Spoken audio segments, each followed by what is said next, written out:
दोस्तों, आज हम फिर हाजिर हैं आप लोगों के लिए रिसर्च और इनोवेशन की दुनिया की वो जानकारी लेकर जो आप लोगों के लिए जानना जरूरी है। अगर आपकी साइंस और टेक्नोलॉजी में रुचि है तो हमारी ये खबरें आप लोगों को जरूर देखनी चाहिए, क्योंकि यहाँ आप लोगों को दुनिया भर में हुए नए इनोवेशन, नई तकनीक का आविष्कार जैसी हर जानकारी मिल सकेगी। साइंस के स्टूडेंट तो खासकर हमारा ये वीडियो देखें, क्योंकि जो जानकारी आप लोगों को यहाँ मिलेगी, यकीन मानिए वो आप लोगों को किताबों से मिलने वाली जानकारी से ज्यादा होगी। अंतरिक्ष की दुनिया में क्या चल रहा है, नासा कौन से नए मिशन को लॉन्च कर रहा है, इसरो ने किस नई तकनीक का परीक्षण किया, ये सब जानकारी आप लोगों को हम देंगे। इसके लिए बस आपको हमारा ये बुलेटिन देखने की जरूरत है। तो चलिए दोस्तों, आप लोगों को साइंस की दुनिया में ले चलते हैं, जहां आपको हर वो खबर मिलेगी जो आप जानना और देखना चाहते हैं। नंबर 1, यूएई का मिशन मंगल होप हुआ लॉन्च।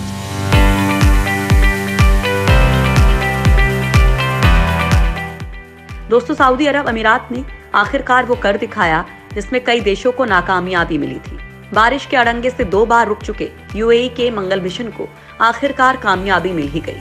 दोस्तों, सऊदी अरब अमीरात का मंगल के लिए पहला अंतरिक्ष मिशन आज जापान से लॉन्च हो ही गया। इस यान ने दक्षिण जापान के तानेगाशिमा स्पेस स्टेशन से उड़ान भरी। इस यान में कोई इंसान नहीं गया है। इस यान पर अरबी में अल अमल लिखा हुआ था। होप के मंगल की कक्षा में फरवरी 2021 में पहुंचने की उम्मीद है। ये 7 अमीरातों के मिलकर यूएई बनने की 50वीं सालगिरह भी होगी। इसके बाद ये एक मंगल साल यानी कि 687 दिनों तक उसकी कक्षा में चक्कर लगाएगा। इस मार्स मिशन का मकसद इस लाल ग्रह के पर्यावरण और मौसम के बारे में जानकारी इकट्ठा करना है, लेकिन इसके पीछे एक बड़ा लक्ष्य ये भी माना जा रहा है, और वो ये है कि अगले 100 साल में मंगल पर इंसानी बस्ती बनाने का। यूएई इस प्रोजेक्ट को अरब के युवाओं के लिए प्रेरणा के स्रोत के रूप में भी पेश करना चाहता है। नंबर 2, अब मंगल के आसमान में उड़ेगा नासा का हेलीकॉप्टर। दोस्तों, नासा अपने मंगल मिशन के लिए तेजी से काम कर रहा है। नासा मंगल पर जीवन तलाशने के लिए अब नई तकनीक का सहारा लेगा। इसके लिए उसने एक हेलीकॉप्टर बनाया है जो फरवरी 2021 में मंगल के जेजेरो क्रेटर पर उतरेगा। ये पहला ऐसा हेलीकॉप्टर होगा जो पृथ्वी के बाद किसी दूसरे ग्रह पर उड़ान भरेगा। नासा ने इसका नाम इंजेनिटी रखा है। 2021 में नासा का परसिस्टेंस रोवर मंगल की जमीन पर उतरेगा। इस हेलीकॉप्टर को उसके अंदर सेट किया गया है। 30 जुलाई को नासा इस मिशन को लॉन्च करेगा और ये रोवर फरवरी 2021 में मंगल की सतह पर उतरेगा। रोवर के उतरने के बाद इंजेनिटी लगभग 2 महीने तक मंगल के आसमान में उड़कर जानकारी इकट्ठा करेगा। कैलिफोर्निया के पासाडेना में नासा के जेट प्रोपल्शन लैबोरेटरी में इसको तैयार किया गया है। नासा के वैज्ञानिकों की माने तो इसे बनाने में 6 साल का वक्त लगा है। नंबर 3, इंसानों से पहले छोटा रोवर चांद पर भेजेगा नासा। दोस्तों, नैनो टेक्नोलॉजी के दौर में किसी भी मशीन को छोटे आकार में बनाने के तमाम फायदे हैं, और वो चीज अगर आपको चांद पर भेजनी है तो वो जितनी छोटी होगी उतना ही उसको ले जाने में आसानी होगी। दोस्तों, नासा साल 2024 तक इंसानों को चंद्रमा पर भेजने की तैयारी कर रहा है, लेकिन इससे भी अहम उसके लिए चांद पर बेस तैयार करने की योजना है। लेकिन उससे पहले साल 2021 में ही नासा का लूनर डिलीवरी मिशन होगा। इसके लिए नासा एक छोटा सा रोवर चांद पर भेजेगा जिसका नाम आइरिस है। ये अपनी किस्म का पहला क्यूब रोवर होगा जो बहुत छोटा और सरल डिजाइन का है। ये रोवर एक जूते के डिब्बे के आकार का है जिसका वजन करीब 2.3 किलोग्राम है। ये 4 पहियों पर चलेगा। अगर सब कुछ ठीक रहा तो ये करीब 50 मीटर तक का सफर करेगा, जो एक फुटबॉल के मैदान की चौड़ाई के बराबर है। इससे इंजीनियर्स को चांद की धूल भरी खास सतह पर चलने के लिए अहम जानकारी मिलेगी। रोवर लैंडिंग साइट से काफी दूर जाएगा और वहां से अध्ययन कर सकेगा कि लैंडिंग पर चांद की सतह पर क्या असर होता है।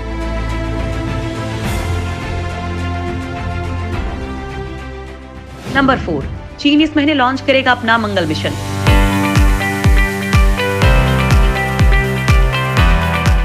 दोस्तों, चीन कितना भी अपनी तकनीक और अर्थव्यवस्था का ढोल पीट ले, लेकिन अंतरिक्ष के मामले में वो भारत से काफी पीछे है। भारत ने जहां 2014 में मंगल मिशन को सफलतापूर्वक पूरा किया था, वहीं चीन अपने मंगल मिशन को इस महीने लॉन्च करने की तैयारी कर रहा है। दोस्तों, चीन अपने पहले मंगल मिशन को लेकर तेजी से काम कर रहा है। मंगल मिशन तियानवेन 1 के लॉन्च में इस्तेमाल किए जाने वाले चौथे लॉन्ग मार्च 5 रॉकेट को दक्षिण चीन के हेनान प्रांत के वेनचांग स्पेस लॉन्च सेंटर में लॉन्चिंग एरिया में लाया गया है। चाइना स्पेस एडमिनिस्ट्रेशन के मुताबिक वाहक रॉकेट के लॉन्ग मार्च 5Y4 नाम दिया गया है, जिसे जुलाई के अंत या अगस्त की शुरुआत में लॉन्च करने की योजना है। लॉन्च से पहले रॉकेट पर अंतिम परीक्षाएं और परीक्षण आयोजित किए जाएंगे। हाल के सालों में चीन मानव युक्त अंतरिक्ष यान भेजने वाला एक प्रमुख अंतरिक्ष शक्ति के रूप में उभरा है। चीन फिलहाल खुद का एक अंतरिक्ष स्टेशन भी बना रहा है।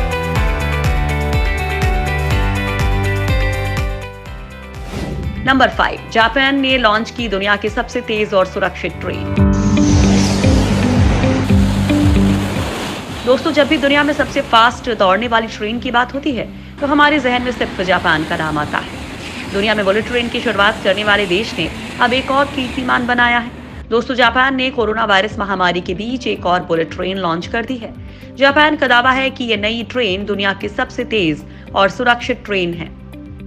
नई N700S सीरीज की ये ट्रेन कितनी सुरक्षित है, इससे अंदाजा लगा सकते हैं कि भूकंप के तेज झटकों के बीच भी बिना रुके ये दौड़ सकती है। साथ ही इस ट्रेन में नए सस्पेंशन और अत्याधुनिक तकनीक का इस्तेमाल किया गया है। इसकी वजह से ट्रेन में यात्रियों को इसके चलने तक का आभास नहीं होता है। ये 1 घंटे में 358 किलोमीटर की दूरी तय कर सकती है।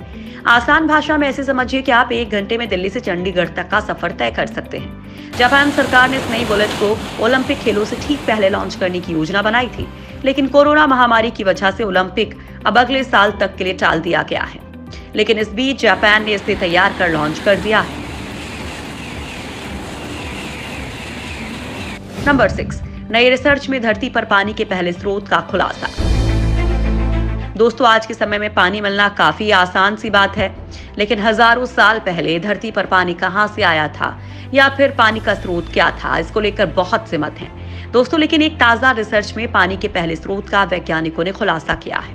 वैज्ञानिकों ने पता लगाया है कि अगर अंतरिक्ष में मौजूद जैविक पदार्थ को गर्म किया जाए तो वो बड़ी मात्रा में पानी पैदा कर सकता है। इस पड़ताल से वैज्ञानिकों को लगता है कि जैविक पदार्थ ही पृथ्वी पर पानी के पहले स्रोत हो सकते हैं। ये जानने के लिए वैज्ञानिकों ने सबसे पहले अंतरिक्षीय अणुओं के बादलों में मौजूद एक जैविक पदार्थ के जैसा पदार्थ बनाया। इसके लिए उन्होंने रासायनिक रिएजेंट्स का इस्तेमाल किया। ये पदार्थ बनाने के लिए शोधकर्ताओं ने अंतरिक्षीय जैविकों के विश्लेषणात्मक आंकड़ों की मदद ली। ये जैविक पानी कार्बन मोनोऑक्साइड और अमोनिया के मिश्रण पर पराबैंगनी किरणों को डालने से बना था, जो प्राकृतिक प्रक्रिया की नकल से बना था। इस तकनीक के सहारे वैज्ञानिकों ने ये जाना कि पृथ्वी पर पानी का पहला स्रोत इन्हीं जैविक पदार्थों से मिला था। नंबर 7, जापान बना रहा 6th generation stealth fighter jets.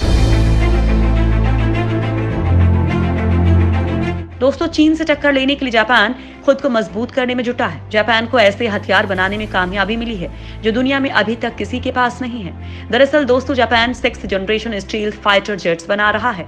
ये स्टील्थ फाइटर जेट्स 2 इंजन वाले होंगे और अगले कुछ साल में तैयार हो जाएंगे। डिफेंस मिनिस्ट्री ने इस प्रोजेक्ट की जानकारी संसद को दे दी है।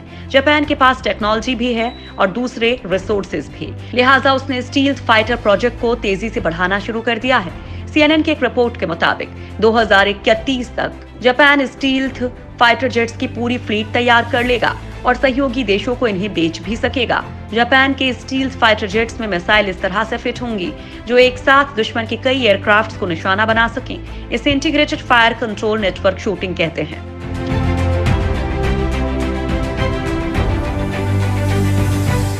नंबर 8, मध्य प्रदेश में इजरायली तकनीक से बनेगी नहर।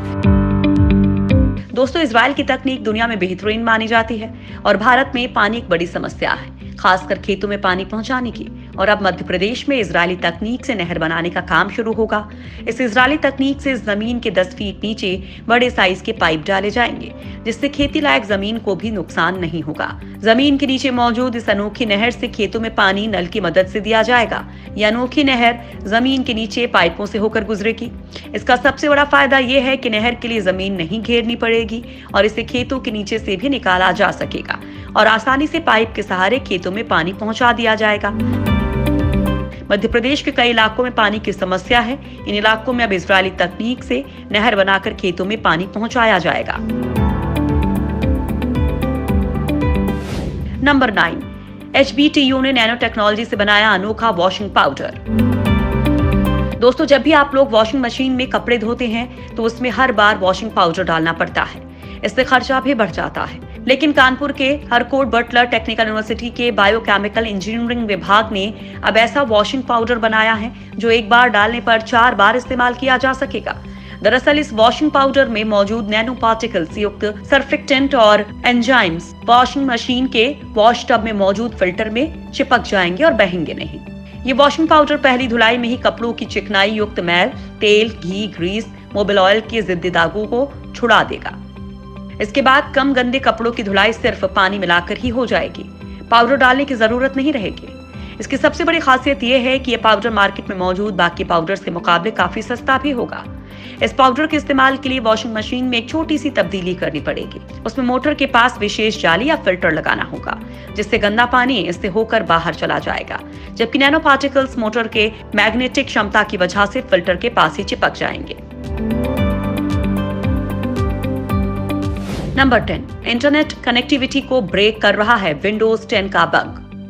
दोस्तों, माइक्रोसॉफ्ट ने मई 2020 अपडेट के जरिए कुछ बग फिक्स किए हैं, लेकिन अब भी विंडोज 10 में एक और इशू प्लगइन्स से जुड़ा है जो कि सॉफ्टवेयर में फिक्स नहीं हुआ है। माइक्रोसॉफ्ट ने ये बात स्वीकार की है कि इशू अब भी मौजूद है। दरअसल सिक्योरिटी पैचेस के जरिए माइक्रोसॉफ्ट बग्स को फिक्स करने का काम कर रहा है। विंडोज की लेटेस्ट रिपोर्ट के मुताबिक माइक्रोसॉफ्ट ने माना है कि विंडोज 10 का 2004 version false internet connection warning कुछ पीसी में दिखा रहा है, जिसका सीधा असर काम पर पड़ रहा है। विंडोज 10 की यूजर्स की शिकायत रही है कि लैपटॉप को रिबूट करने, राउटर को रीसेट करने और यहां तक कि वायरलेस एडेप्टर को फिर से इंस्टॉल करने के बावजूद विंडोज 10 में ये बग दिखाई दे रहा है, जिसमें नो इंटरनेट एक्सेस लिखकर आता है। ऐसा कई यूजर्स के साथ हो रहा है। हालांकि इस वार्निंग के साथ यूजर्स इंटरनेट यूज कर पा रहे हैं। रिपोर्ट्स के मुताबिक इस बार की प्रॉब्लम में यूजर्स को येलो ट्रायंगल दिखाई देता है, जो नो इंटरनेट एक्सेस की तरफ इशारा करता है। हालांकि राउटर उस वक्त सही ढंग से जुड़ा हुआ होता है।